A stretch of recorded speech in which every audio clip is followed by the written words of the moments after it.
After that, after being in California and living in the country for the first time, and I had this real bucolic take on everything. It was like, I had all this decadent shit bucket, But after that fiasco of a party last night, all I want to do is lose it. I wake up late after one of those frustrating sleep sets, like trying to write when nothing's coming.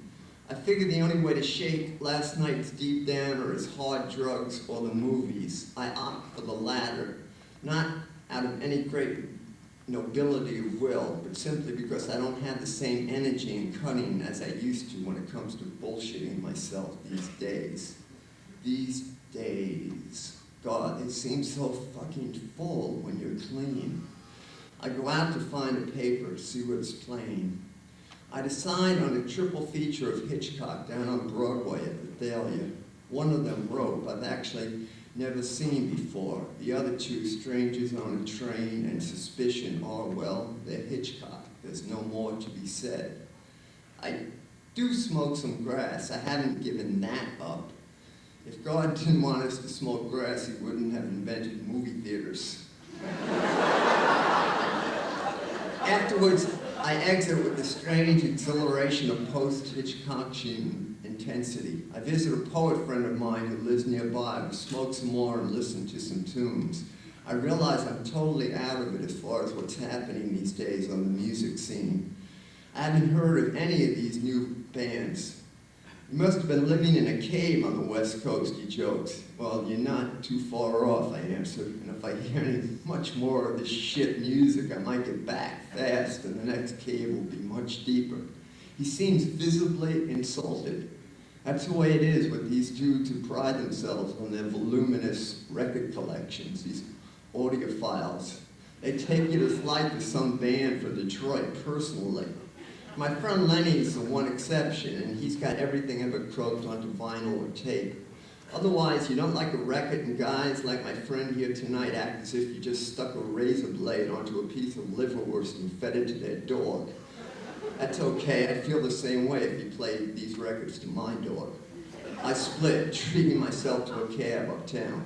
So I get home and, as if I hadn't had enough cinema for the day, turn on The Late Show. It is Paths of Glory, Stanley Kubrick's first film, perhaps my all-time favorite movie, excluding all the others.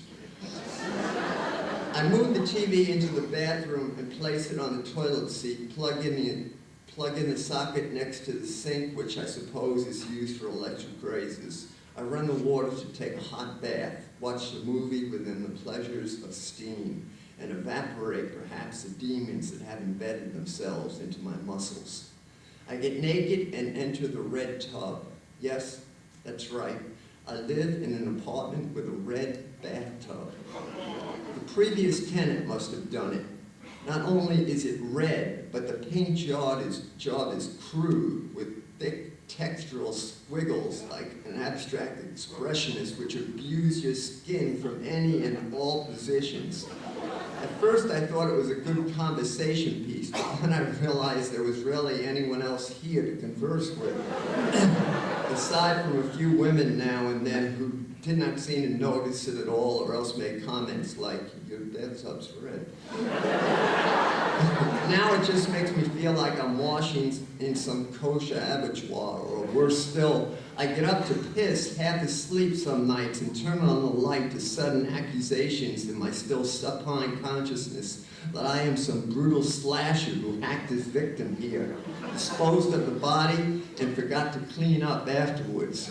And instead, given to my exhaustion, and just fell out on the bed. I have to check my hands for signs of blood and organs.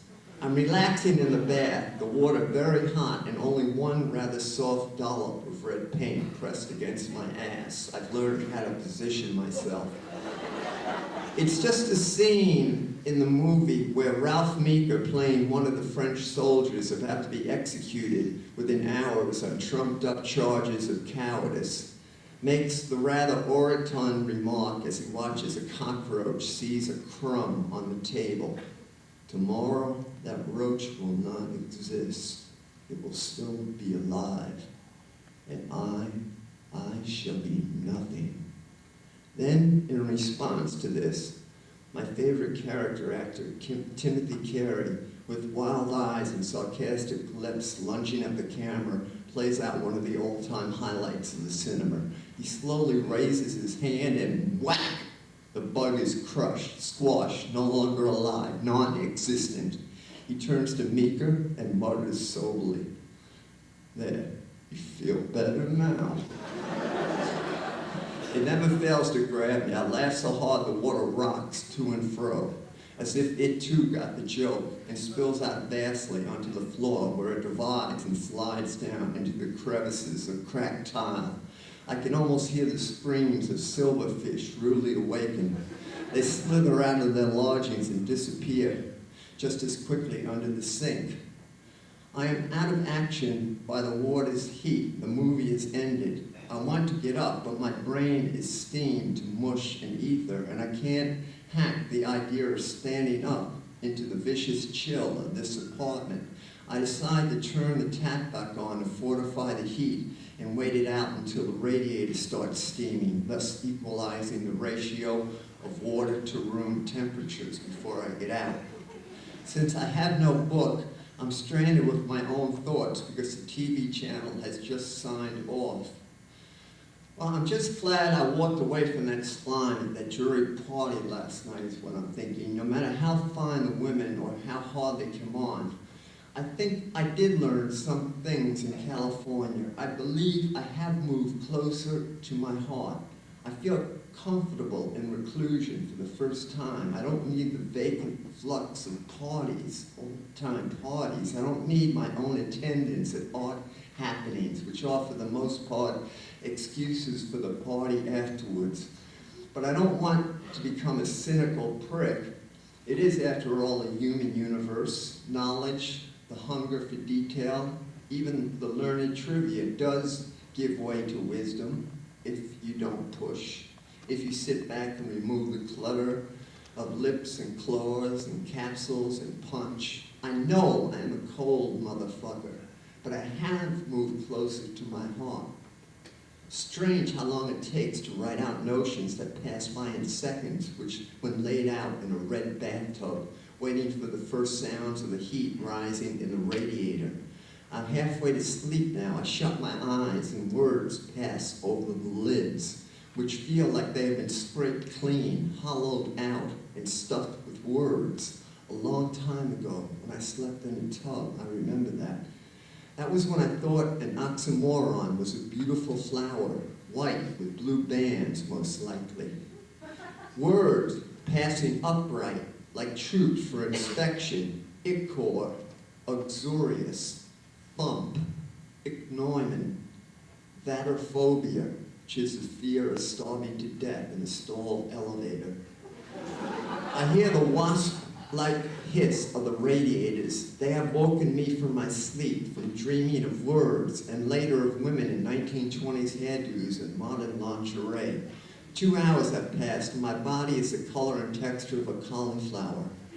When I first woke, I panicked, seeing how the red globs on the tub's bottom. I thought I was trapped with a hideous wound in the engine room of some sinking luxury liner, just treading above a decreasing waterline. Oh, that's timely.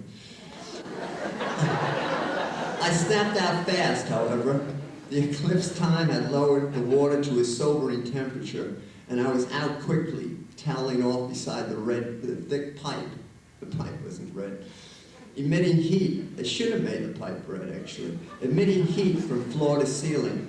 I put on my robe and carried the TV back into the bedroom, placing it on its usual crate.